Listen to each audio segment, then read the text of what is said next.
Hey guys, Jeremy here, and today we're going to be taking a look at this digital wall clock, which was sent to me at no charge for this review. And in this review, I'm going to show you everything that you get in the box. I'm going to show you how to set this up and just give you a really good look at what this display looks like. There's a lot of information on here, and so I want you to stick around to watch this whole thing. So the digital wall clock is 15 inches wide, or 15 inches long, and stands just a little over 5 inches tall.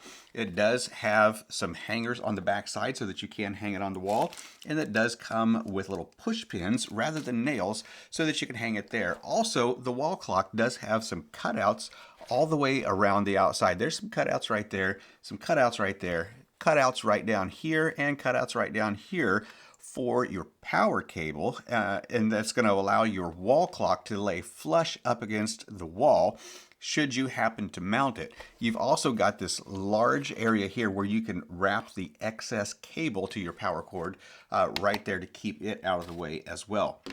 So the power cord is 11.5 inches long, so it's going to be able to reach quite a distance from an outlet, but if you do have that excess line, then you can just wrap it around on that backside, stuff it away, and your wall clock is still going to lay flush up against the wall.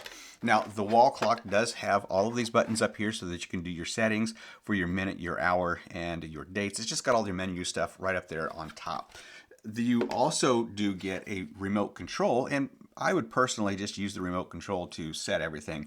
Now, when using the remote control, you may want to go first with your instruction manual so that you can understand all the keys and all their functions. So we're going to go over some of those today, but not all of them. But you'll get a good idea of what's available on the remote control and how to set your clock using the remote control. Power is a DC jack, and then you do also have the USB plug in there, and they do give you a wall adapter, which is really nice because oftentimes these days we do have wall adapters, but finding them can be a challenge at times. Now, if you do plan to mount this to a wall, then it does also give you a template here so that you can get your push pins put in the right place and not have to redo it a second or a third time. So this does also have a place for a battery right inside here.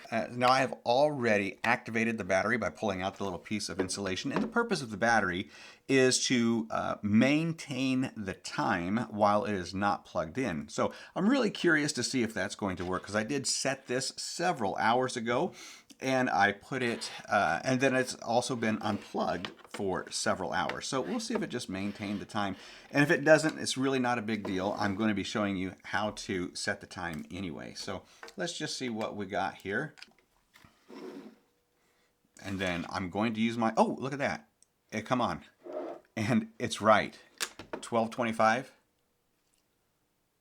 And I've got 12:27, so I did set this a couple of minutes behind my watch. So it does maintain the time using the battery that is installed. Now, it did come pre-installed with the battery both in the clock, and you also do have the battery inside of your remote control. All you needed to do is pull that little piece of insulation. So really big display here, isn't it? And on the display, you've got the time, you got your AM and your PM. You've also got your date, which is 10/25 or October 25, and then it's also got your room temperature. It's not going to be the outside temperature, it's going to be your room temperature. So it is saying that it is 67 degrees down here. A little chilly in the studio today. Now, for the alarm, or for the remote control, some of the features that we have, I'm going to zoom you in here, and then we're going to look at it on the display itself. So across the top, you've got your power button, a funds button, and then you've got your alarm clock. So this button right here has no function for the alarm clock, and then you've also got another English Chinese button right down here that has no function for this alarm clock. So you've also got your plus, you got your minus to increase your time, decrease your time, whatever you're going to do there. You got your set button right there in the center, and then you've got your 1, 0 through 9 digits, and then you've also got your brightness control. You've also got an OK button, and then down across the bottom you do have your timer buttons to increase your time or to count up and then to count back. So we're going to go ahead and pan back out again, and I'm going to show you some of these functions. So this is my alarm clock, and you can see right about there, the alarm button did come up. And it doesn't stay on any function too awful long. It's always going to go back to the default time. So if I hit that, so one time is an alarm, and there is a second alarm. So there's two alarms that you can set here if you wanted to. And you're just going to use your set buttons on your remote control to do that. Now, if I did want to go ahead and set the time, what I'm going to push here. Okay, so when we change the brightness of the display, this is what's going to come up. You're going to get one of two things. You're going to get level automatic, or you're going to be able to go level 1 through 10. And this is what those look like here. Just using my plus and my minus button. There's 1.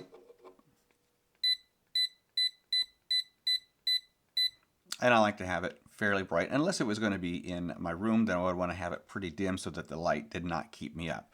Again, you can have that automatic, or you can have it on level 10, 1 through 10, completely up to you.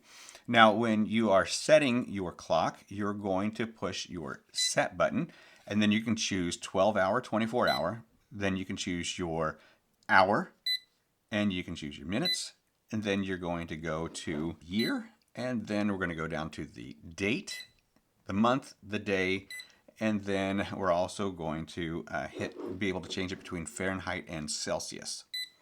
So lots of different features there, lots of different features, super nice clock. Last thing I want to show you here is going to be your timers. And there's a timer that I can count up. And we can stop that, and it's just going to be using the OK button. Now if I long press that timer,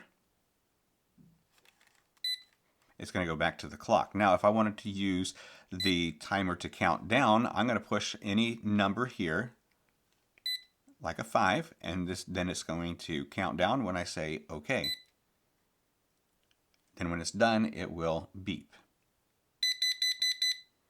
And that is going to be similar to what your alarm chime is going to be if you set one of the two alarms. All right, so there you go. That's just a quick rundown of the features. Again, if you're going to set it from your remote control, I would use the instruction manual. It does come in several different languages.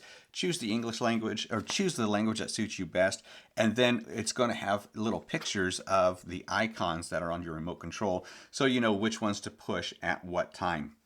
It's super easy. Just go ahead and follow the instructions. You're not going to mess it up. If you wanted to use the buttons on the back, you could use the buttons on the back as well. It's going to do the same things. However, they are labeled for you with set, plus, minus, and the funds button. Again, that funds button has no function on the clock itself.